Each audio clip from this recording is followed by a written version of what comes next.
Mama Dedi, Ibu Ida, terus mana ya? Oh, di sana semua ya. Nanti deh di bank sampah insya Allah kumpul, Bu. Nah, yang ini di belakang nih ada Om Denny. Beliau salah satu tukang kebun, Bu, di sini gitu. Jadi kami sih menyebutnya sapaan sayangnya tukang kebun gitu tuh. Nah, beliau dan teman-teman ini yang membantu di sini gitu. Jadi awal mulanya itu, Bu, terbentuknya KWT waktu pandemi, Bu. Iya, pertama pandemi, terus kemudian kami kan semua di rumah ya, Bu ya. Akhirnya kami menanam di rumah masing-masing gitu ya.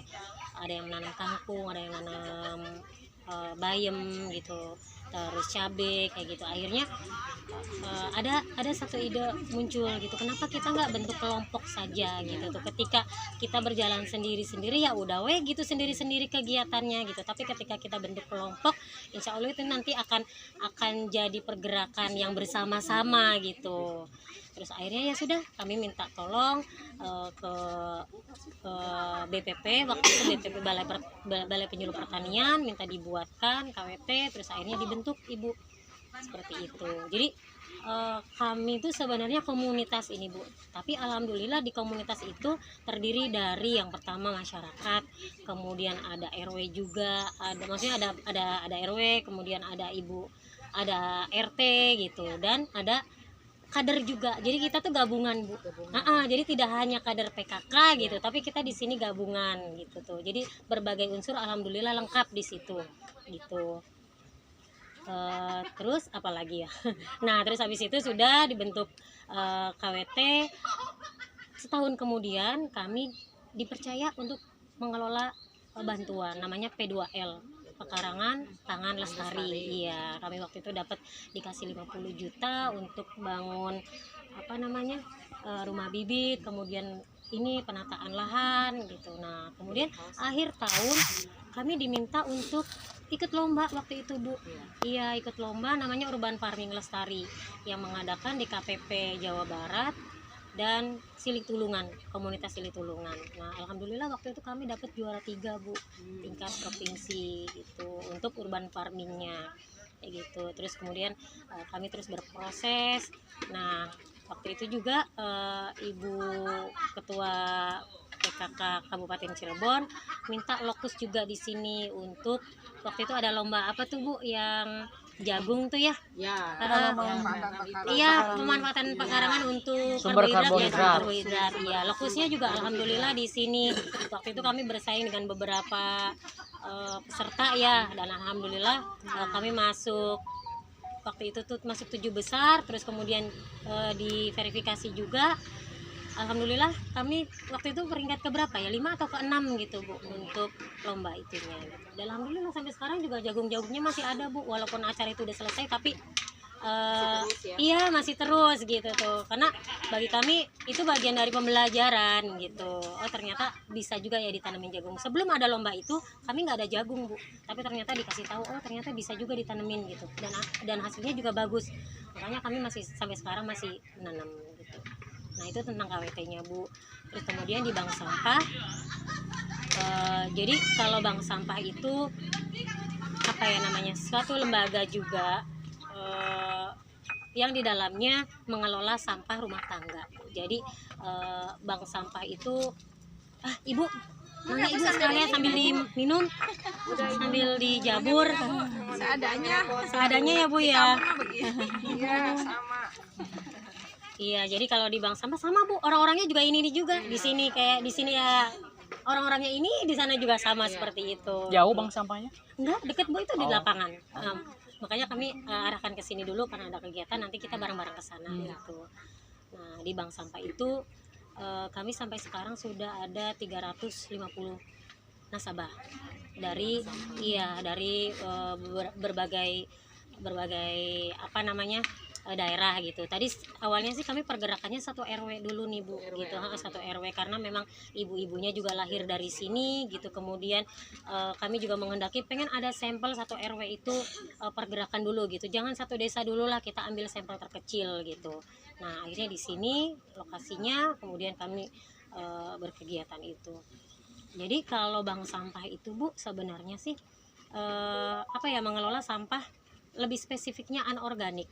sampah anorganiknya yang sudah dipilah dari masyarakat. Jadi masyarakat, kita mengedukasi ke masyarakat untuk memilah sampah yang organik dan anorganik, kemudian yang anorganiknya ditabung di bank sampah, kemudian yang organiknya kita lagi proses nih Bu, aplikasikan ke itu namanya vertical composter garden.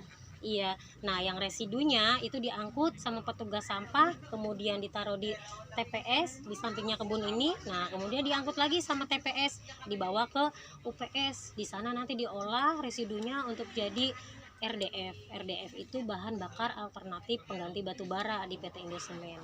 Gitu Bu. Jadi siklusnya kami pengelolaan sampahnya di sini tuh seperti itu. Alhamdulillah kami banyak disupport sama berbagai pihak, sama desa pasti ya maksudnya, terus kemudian sama Indosemen juga support gitu dari CSR-nya.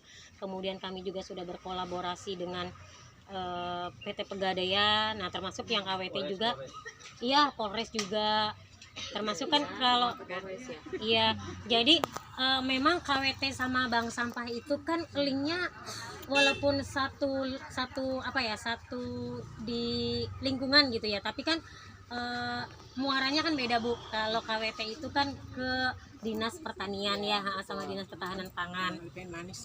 Mangga Ibu sambil diminum. Iya, Bu. Nah Ya. kalau bank sampah itu ke Dinas Lingkungan Hidup. Ya. Iya, jadi kita kemana-mana bisa. Nah di KWT ini kita kan sudah bekerja sama juga dengan beberapa apa namanya, industri-industri gitu. Kayak ini mungkin Ibu banyak lihat kucai. Kucai itu biasa kita 2 hari sekali sudah diambil Bu kucainya, 2 kilo sama yang Kemana jual itu? penjual Bu, penjual keripik ada, penjual empal, terusnya apalagi tuh Om, apa tuh Om, gorengan cireng, nah gitu. Nah di bank sampahnya kami sudah bekerja sama dengan tadi PT Pegadaian untuk mengemaskan sampah gitu. Jadi dari sampah itu dikonversikan ke tabungan logam mulia. Terus kami juga sudah berkolaborasi dengan Polresta. Jadi si tabungan sampah itu bisa dijadikan untuk pembayaran pembuatan SIM.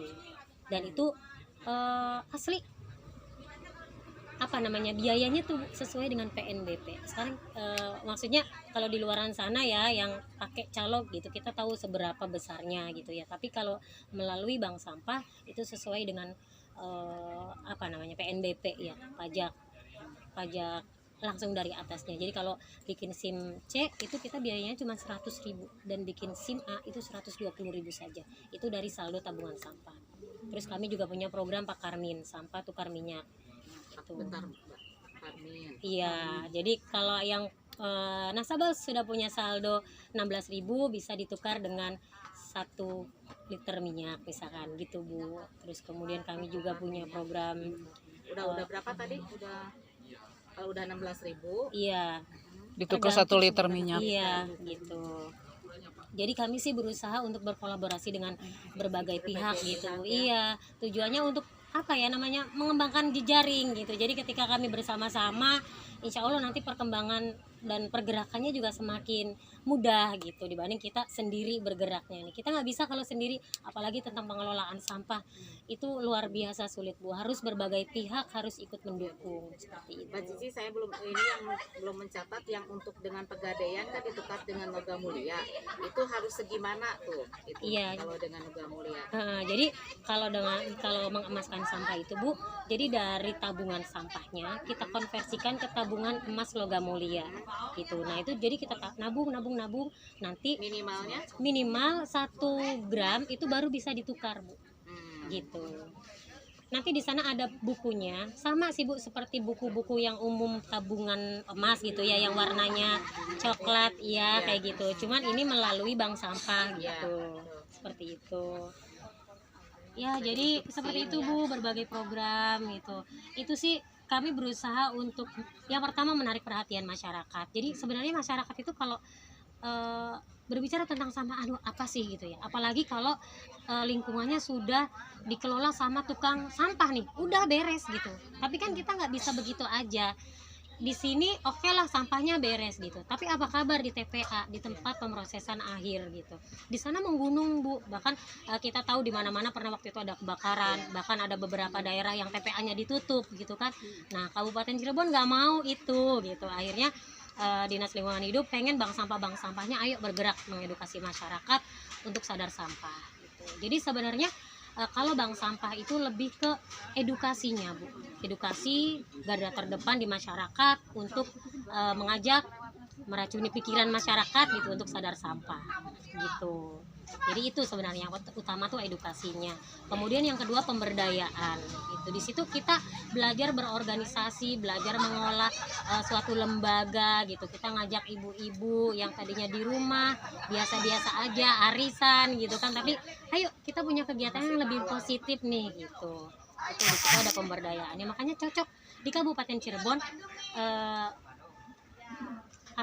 prioritas PKK, Bu, yang digerakkan gitu. Karena nyambung nih gitu dengan ruhnya PKK tentang pemberdayaan kan gitu. Itu, Bu. Terus yang ketiga memang ada sirkular ekonomi di bank sampah itu. Tapi dari awal sih kami komitmen untuk bank sampah itu jangan taruh unsur ekonomi itu di paling atas. Jebol nantinya, Bu. Jadi memang kalau KWT bank sampah itu tuh kegiatan sosial gitu.